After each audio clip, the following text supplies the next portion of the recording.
It's never been easier to purchase Ielts books with the show. Just go to tiki.vn, and with just one mouse click, you'll be able to find the perfect Ielts books you've been waiting for. Purchase anywhere and receive discounts. Go to tiki.vn and buy.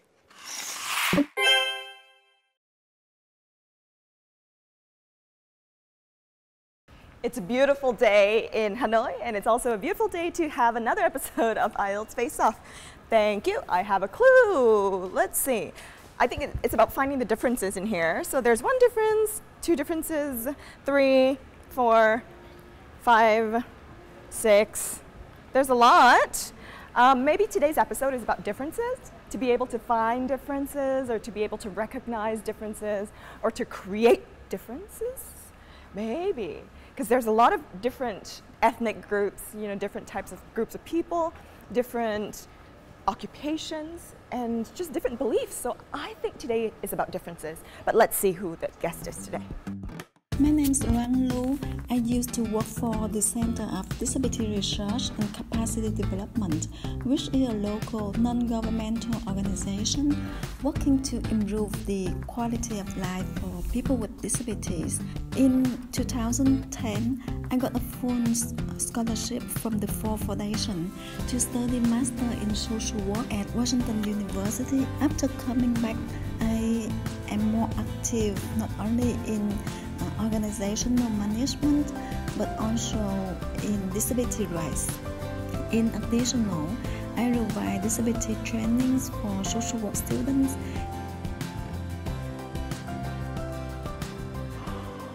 Guys, she is a friend. Let's go. I can't wait to meet her. Well, today we're going to be talking about people who make difference. And what better way to talk about making a difference than actually to be here with my very special friend. I've known her for 10 years now, right? Lon Lu.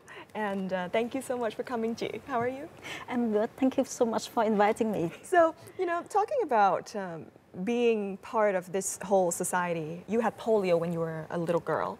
And can you tell us a little bit about this polio experience? When I was born, and I have no disability. When I was 1 year old, fever, sick, and I couldn't stand up. And my parents, at that time, they took my sister to go to Long Xuyên city, also for a treatment. And when they came back, and they saw I couldn't stand up, my parents took me to see the doctors. And luckily, I cannot stand like other child.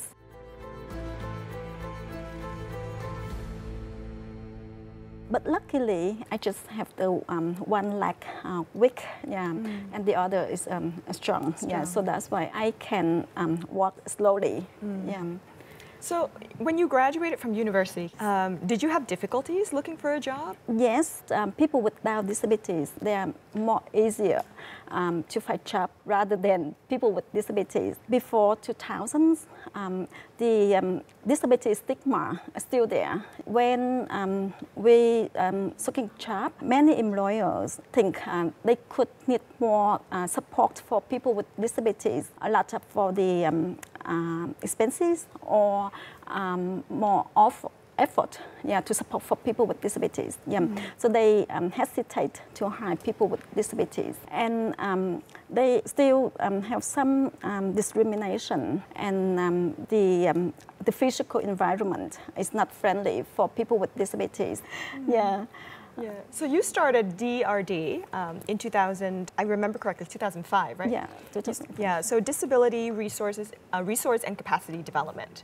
Now, you're one of the co-founders of that. And was the difficulty in searching for a job, were those the factors that led you to start this group? Before I started with DRD, I had facing many challenges to find a job. The year 2000, I nearly gave up about seeking job. My parents asked me to go back hometown, just like do business like my brother and sister.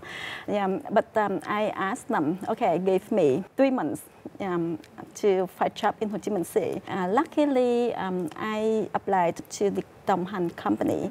The company provides the service for elderly and people with disabilities. I remember we just organized 2 service for people with disabilities, like the traveling service for them, let them explore the outside. And at that time, the director, and she said the company cannot run the service like that, and she asked us to come and discuss how to continue the company. And then we came with the first service, is the peer counseling service. With the peer counseling service, and we came to the hospital, we can share our experience with those patients who got the traffic accidents or the work hazard accidents. And we also provide them some services to support for people with disabilities.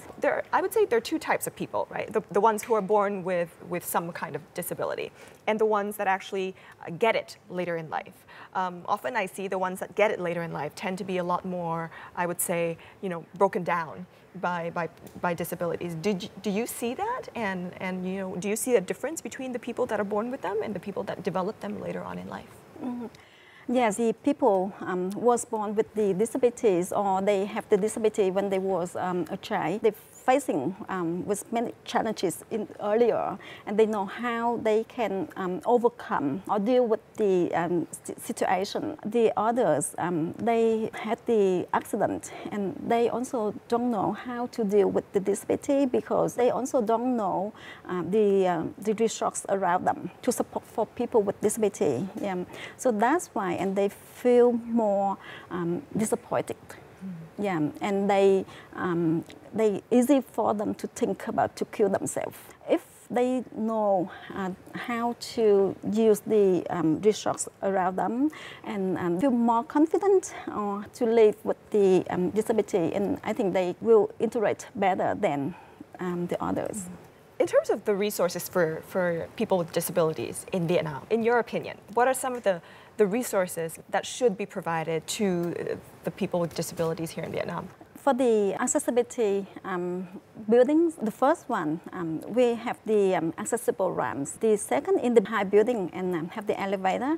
Inside the elevator, and we have the voice. It's support for people with blind, and the button of the elevator, and we have the rail. It's easy for the blind people, and they can touch and they can know the stair. The third one is the toilet, and they need the white door, more than 80 centimeters. The white door is support for the wheelchair users, can go to inside the toilet, and inside the toilet also really wide enough for them to turn on the wheelchair. And with the toilet bowl, they have the bar. For people with disability or the wheelchair user, and easy for them to move from the wheelchair to the boat. I see. Those are some great things. Now, one of the things that I'm very, very excited and interested to know is a lot of the times in Vietnam, I go on the streets and then I see people who are maybe selling lotto tickets, who might have some disabilities in their arms and their legs. So many disabled people in Vietnam are doing jobs that are not necessarily high value to them or high value to the economy or society. What do you think about that? Many people with disabilities earn money by selling lottery tickets because they, unluckily, and they have no higher education. They cannot find a job in the factory. They also want to be more independent in the income. And they think, okay, they can sell the lottery ticket. Is it the way for them to prove their value? We just told them about the value. Not allow other people to devalue us. I guess I need to apologize because the way I was saying it, it was attributing to potentially the types of jobs that they were doing were not necessarily high value. I do absolutely agree with you, and thank you for bringing it up. And then for me to apologize because I think it's important to recognize that all the jobs have value. And thank you for saying that, you know, if this is a job that actually allows them to add value as compared to doing nothing, then it definitely is something that is extremely, extremely precious and valuable. So chị Lan, what is your favorite book? My favorite book is the Lenin. So in Vietnam, they call dấn thân. The author is the Sheryl Sandberg. And why do you like Sheryl Sandberg's book? She's a woman leader, and she's really powerful, and she can share or she can talk to protect women. It's fantastic. Now, before we go, can you share with us 3 words that you really like in English? First one, like confident. Second is the empowerment. Yeah. The third is the brave. Yeah. And with those 3 words, you know, confidence, power, and brave, I think are also very important words. I think there's still a lot of stigma relating to disabilities and people with disabilities, but I'm very, very confident and I'm very optimistic about a future that where parents will teach their kids to not judge others by their physical nature, but to only love and care for others. And people with disabilities and non-disabilities can definitely work and be happy together. All right, thank you, chị Loan, for sharing all of that, and thank you for your work. And I think, you know, we're going to put you to a little bit more work in the next section in the Ielts challenge. So are you ready for the Ielts challenge? Okay, thank you. All right, Ielts challenge coming right up next.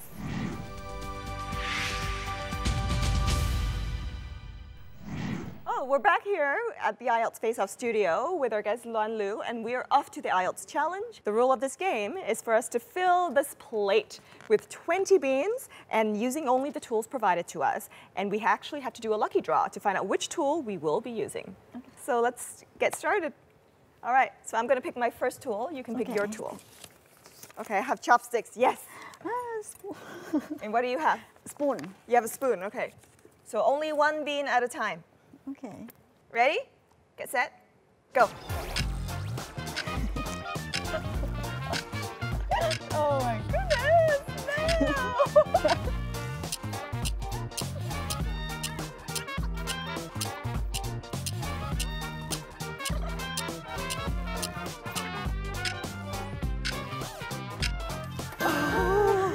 Okay, how many do you have? You have more than me for sure. Yeah. I have 1, 2,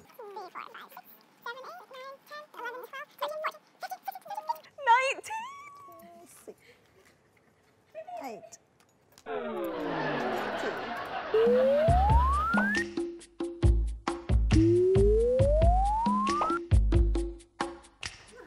You have more than 20. You're the winner.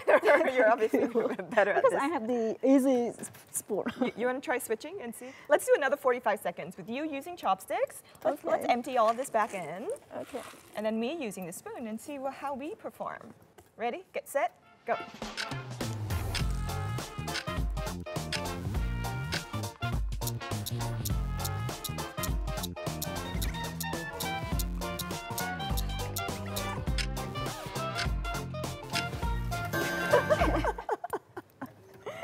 Okay, how many beans do you have? Let's count.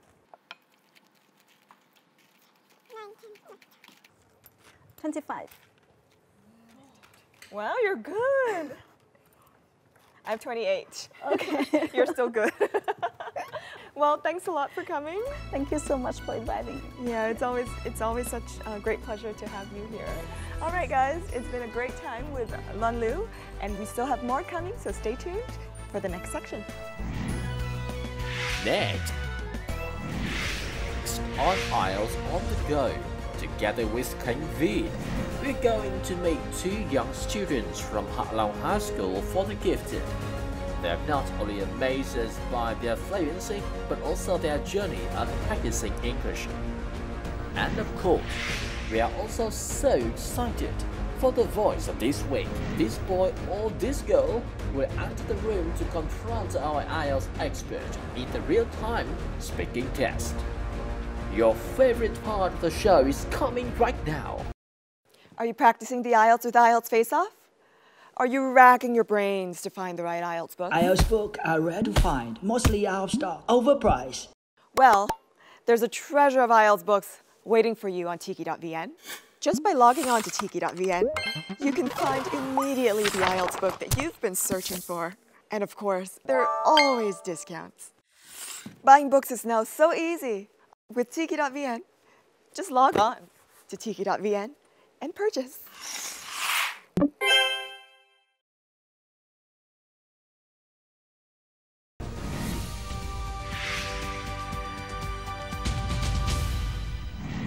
Our IELTS expert section, of course, needs an expert.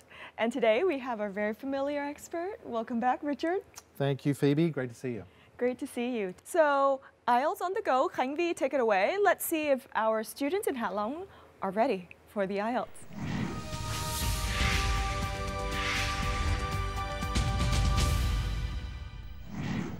Hi studio! I'm always excited to be back on IELTS on the go to go to different places in Vietnam and meet interesting people. And our destination in this episode is Ha Long City. And please say hi to our two cuties. Hi guys. Hello, so my name is Hằng and I'm an 11th grader at Ha Long High School for Gifted Students. My name is Hoàng and I am a 12th grader to be. Hằng and Hoàng. Let's talk about how you start to realize you're good at English and you decide to specialize in English. I began learning English since I was in the 1st grade, but up until when I was in the 8th grade, I didn't really like the subject because my mom forced me to study it, so I hated it. But when I was in 8th grade, a teacher told me that I was good at it, and I was kind of shocked to hear it because I always thought I was some kind of mediocre students only. So she kind of gave me the motivation and the interest to learn English more. It's cool when someone helps us realize what we're good at it. Yeah. How about you, our Hoàng? Well, I started to get acquainted to English when I was 3, and my sister got me to hear the song called Internal Flame. Well, I really liked it, so I started to listen it over and over and over again, and then I started to write down what I could hear. Yeah. And then my passion for English just kept growing over the years. I never really serious about English up until 8th or 9th grade, when I really started to dig in the academic stuff. So you guys have to, take a really harsh exam to get to the Ha Long High School for the Gifted, right? Yeah. Was it hard? It was quite hard for me, who hasn't been, really have that much experience with the academic English. But this girl right here, she is good. Swag. I know that you have just got second prize in English national exam for the Gifted. Congratulations. Thank you. Wow, that's cool.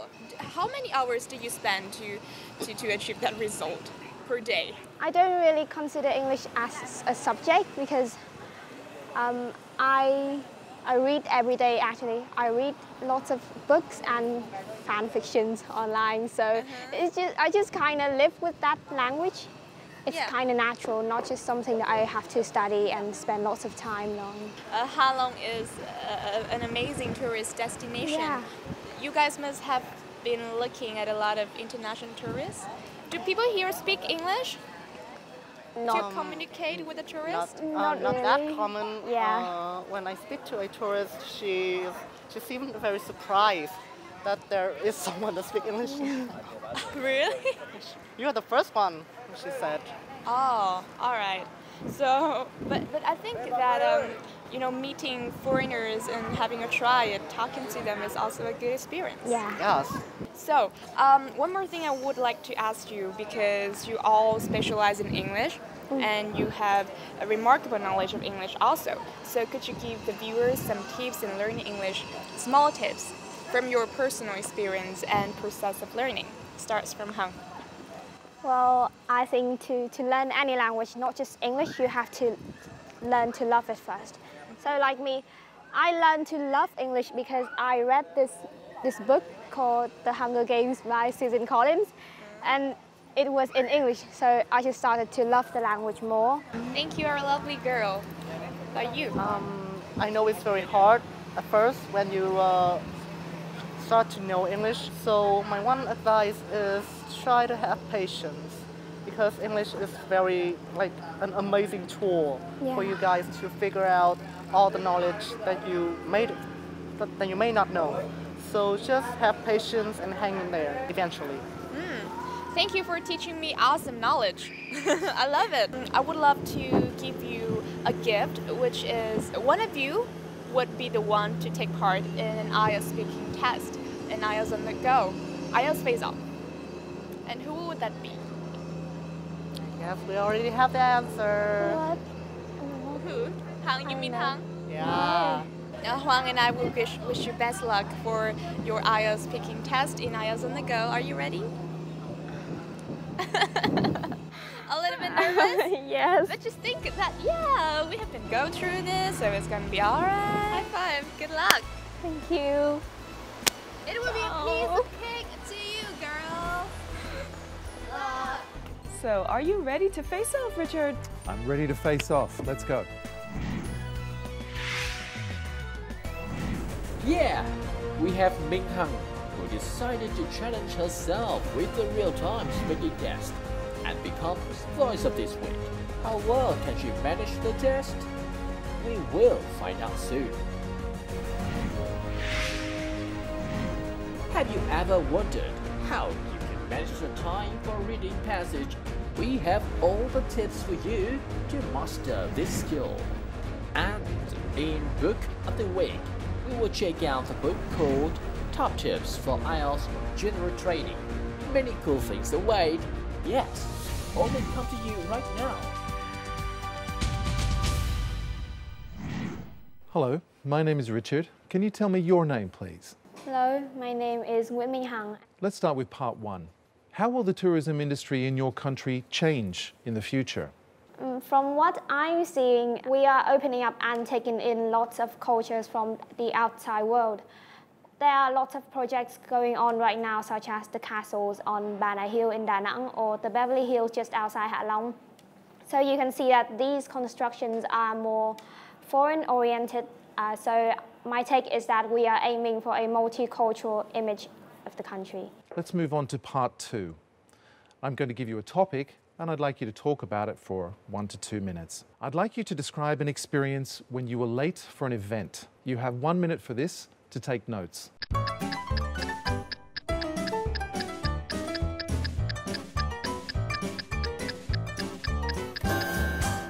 I'm going to describe one time that I'm late for an important event.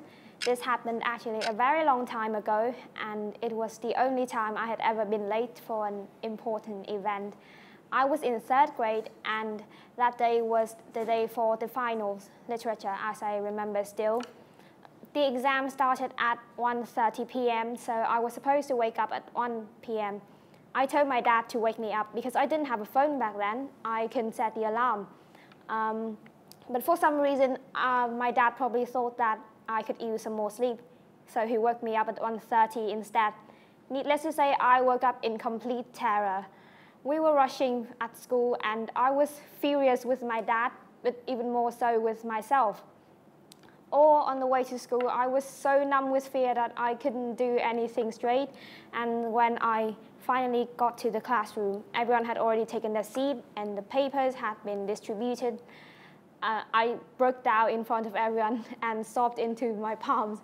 I was terrified that it was the end of my life. I would never get past 3rd grade. So it was very embarrassing and terrible. I guess that the invigilator took pity on me, and she told me to just take my seat and take the test as normal. Needless to say, the relief and the disbelief that rushed through me were overwhelming. The test went on fine. From that experience, I learned that I could never rely on anyone but myself. So I bought myself a new alarm clock, and I was never late for anything else again. Thank you very much. Let's move on to part 3. Why do people need to be on time? I think people need to be on time because it is respectful to others and to themselves to do so. Punctuality is such an important yet overlooked quality in this bubbling age. We are living in an interconnected age. Teamwork is widely valued and executed everywhere in every company, every institution, every event. So just imagine if each individual allows themselves just a little bit more time for dallying, and so the team will have to wait for each individual to arrive so they can get the work done. The result will be the work will get done too late for the deadline or will not get done at all. So I believe that people should always be on time. Thank you very much. That's the end of the speaking test. Thank you. Oh. How was that? Not as horrible as I thought. Oh, but you have tried earlier, so Yeah. it's not a big deal. And now let's hear some comments from the experts. So Richard, what do you think of that performance? It was very interesting to hear her pronunciation. It had a little touch of British accent to it. You know, she had so much to say and so quickly. You know, her mind was so active that she actually, you know, her rate of speech was kind of fast sometimes, and she could have slowed down and chunked it a little bit better sometimes to help her listener understand everything that she was saying. And I'd have to say that her part 3 answer has just lost a little bit of coherence because she was asked to talk about areas of world knowledge, and she's such a young person. I think it's natural that someone so young might find it difficult to answer those part 3 questions. One very interesting thing, she had a very extensive vocabulary, and she tripped over on an idiom there at some point. She made a reference to the hubbling, bubbling age, which is adorable, and I intend to use it from now on. Yeah, that was a very small lapse, and overall she is a fantastic user of English at a very young age and has a great future ahead of her. A round of applause. Thank you. I'm proud of you. Thank you. Are you proud of your friend? Extremely. Extremely. Thank you so much. Before you leave, I have some gifts for you. Oh, thank From you. BTV7 and British Council. Thank you Yeah. so much for joining us. It's so lovely to meet you guys here. Thank you. So guys, that is our talk with these 2 cuties from Halong City. Don't go anywhere, stay tuned, because we'll be back with the tip and tip section.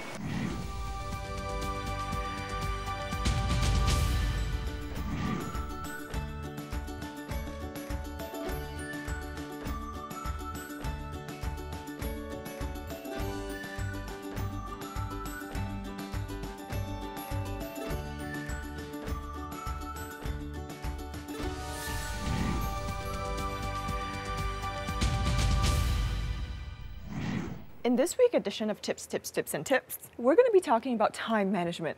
So in the reading section, what is your advice to better time manage? Okay, well, I think that some people would suggest that in the reading part of the exam, you should time yourself very carefully with those 3 parts of the exam. And some people would suggest that setting aside a little more time for the 3rd section. For me, I think it's true actually, but one should experiment with that. So I think that one should try spending a little more time on section 3 and then try it again, spending a little more time on sections 1 and 2, for example, until you find the mix that's right for you.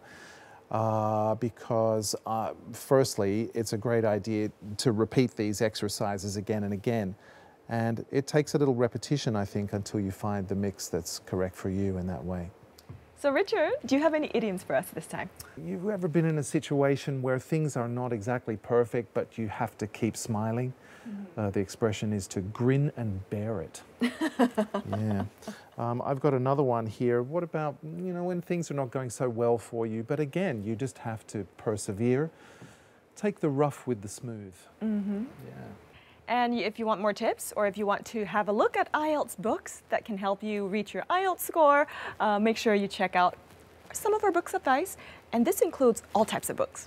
Check it out.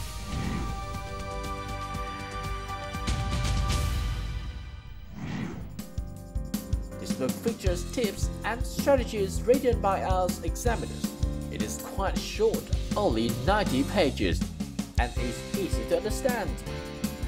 There are not as many practice opportunities compared to other books, so it is much effective to use this book in tandem with a practice test focused book to put the strategies and tips into practice. There is a CD-ROM with a full interactive practice test and sample speaking interviews.